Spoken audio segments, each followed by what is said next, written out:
lagi di Special Talk Show dan masih bersama saya Agus Yadan dan juga kedua narasumber kita Bapak Irwansyah dan juga Bapak Jailani. Nah, tadi kita akan membahas masih dengan tema seluk-beluk tata cara pendirian badan usaha dalam lalu lintas bisnis. Saya ke Pak Jailani deh Pak. Pak, lebih ke pelaksanaan proses pengesahan badan hukum nih Pak. Ini seperti apa sih Pak kalau di Aceh sendiri? Kalau memang satu kelebihan kita di Aceh ini memang mungkin nggak dimiliki oleh provinsi lain. Betul. Kita kan istimewa, cerita istimewa, banyak istimewa kita. Namun istimewa yang kita ingin sampaikan dalam hal pengesahan badan hukum. Ya. Kalau yayasan tadi kita cerita perseroan terbatas, ormas, perkumpulan dan lain-lain itu memang itu kan sudah umum sekali yang dilaksanakan oleh seluruh provinsi, kemudian ke Kemenkumham itu. Namun ada keistimewaan kita di Aceh ini ada kewenangan di kantor wilayah Kementerian Hukum dan HAM Aceh ini, itu pengesahan badan hukum partai politik lokal. Juga seperti itu cara-caranya. Juga saya sampaikan tadi, memang awal mula harus dimulai dengan adanya akta notaris. Kemudian baru cara-cara yang lain. Memang awal mula. Ini nggak dimiliki oleh provinsi yang lain, pengesahan badan hukum. Kewenangan yang ada di kita ini dalam rangka pengesahan badan hukum. Yang ada hanya di Aceh. Oleh karena itu syaratnya sama, harus diawali dengan akta notaris. Ada anggaran susunan anggaran dasar, anggaran rumah tangga di situ. Makanya setelah kita verifikasi, itu disahkan badan hukumnya oleh Kepala Kantor Wilayah Kemenkumham. Ini diberi kewenangan dalam hal itu. Kita khusus Aceh, yaitu di Undang-Undang Pemerintah Aceh nomor 11 2006 ya. Kemudian juga diatur di dalam Peraturan Pemerintah nomor 20 tahun 2007 seperti itu.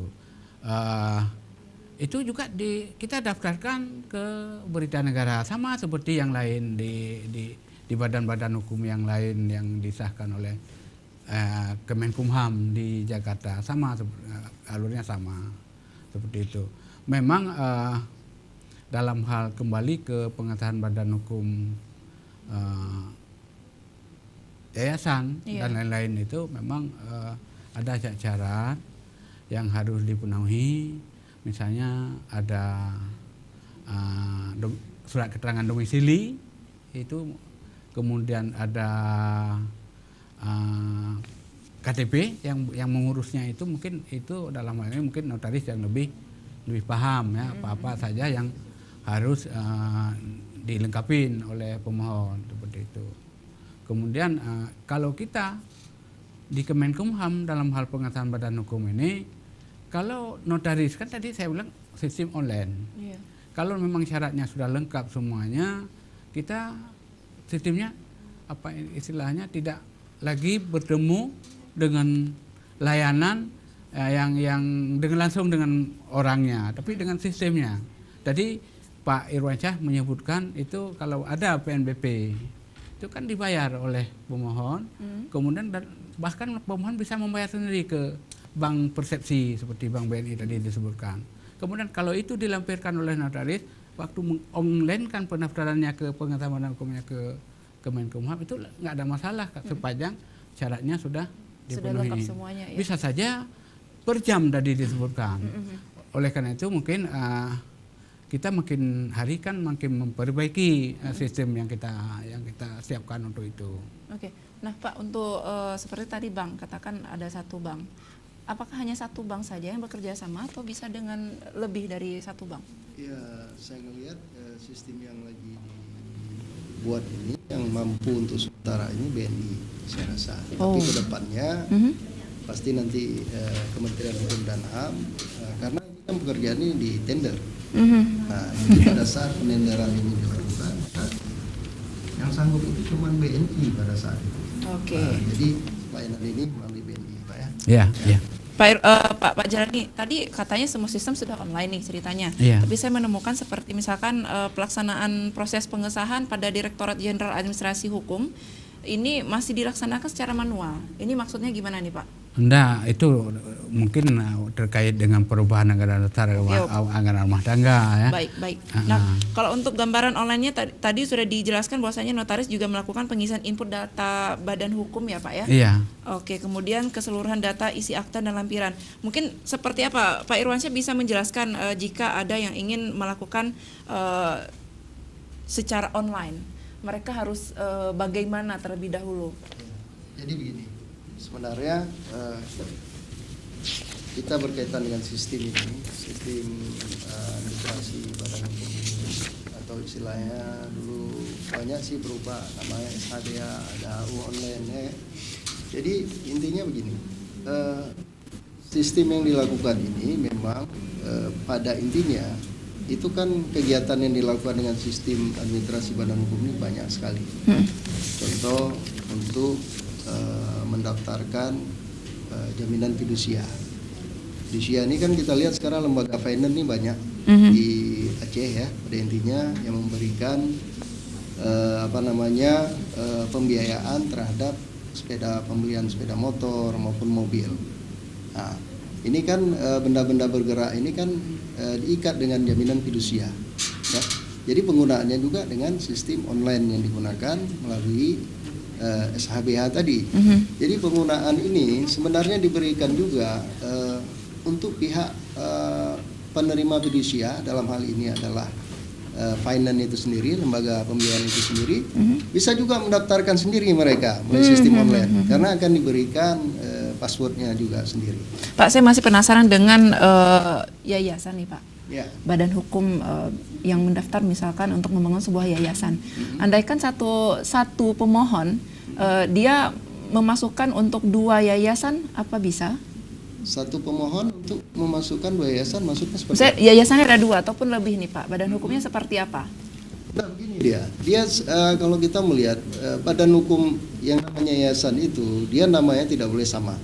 Seluruh Indonesia nama yayasan itu tidak boleh digunakan nama yayasan yang sudah ada. Nah, jadi maka sebelum kita membuat akta yayasan, begitu datang pihak-pihak ingin mendirikan yayasan, pertama sekali yang harus kita ketahui adalah syarat pertama kali adalah mengecek nama yayasan itu dulu. Sudah pernah dipakai atau belum? Nah, kalau namanya itu misalnya setelah kita akses rupanya tiba-tiba oleh Kementerian Hukum dan HAM rupa namanya itu sudah ada, maka pihak pendiri yayasan harus menggantikan nama yayasan dengan nama yang lain. Seperti itu dia. Nah, jadi kalau dikatakan tadi seperti 2 yayasan, ini nggak mungkin yayasan itu bisa namanya sama. Kalau menurut saya. Seperti cabangnya mungkin bagaimana? Kalau cabang yayasan itu beda dengan cabang yayasan ya tetap pada intinya, karena yayasan itu boleh membuka ya perwakilan atau cabangnya, dia bisa membuka perwakilan atau cabang. Jadi boleh-boleh saja, tapi nama yayasannya tetap. Pada saat dia membuka cabang, dia tidak perlu lagi pengisiannya itu melalui database atau sistem AU online, tidak perlu lagi, cukup dengan akta notaris. Nama yayasannya juga tetap nama yang sama, karena itu kan bisa dikatakan cabang, bukan yayasan baru. Nah, seperti itu.